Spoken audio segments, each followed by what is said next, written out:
हा पदार्थ बनवताना की नाही जास्ती विचार करावा लागत नाही, अगदी झटकन होता. आत्ता ठरवला तर आत्तासुद्धा आपण अगदी 5 मिनिटात बनवू शकतो असा हा पदार्थ. तर त्याचं नाव आहे उपीट.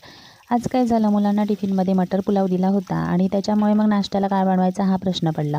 कांदे पोहे रोज खाऊन कंटाळा येतो, चपाती भाजी पण रोजचीच असते, आज काहीतरी वेगळं बनवायचं म्हणून बऱ्याच दिवसांनी आज उपीट बनवलं होतं. छान कांदा आणि मिरची बारीक चिरून घेतली. तेलावरती मोहरी तडतडल्यानंतर कांदा आणि मिरची छान तळून घेतली. त्याच्यामध्येच हळद टाकली आणि रवा टाकून मस्त एकदम भाजून घेतलं खमंग वास सुटेपर्यंत.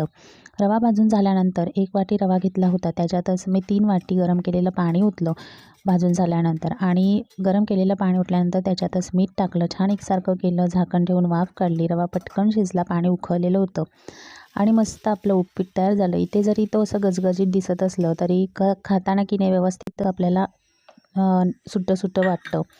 तर छान असं उपीट मस्त चविष्ट तयार झालेलं आहे. नक्की ट्राय करून बघा.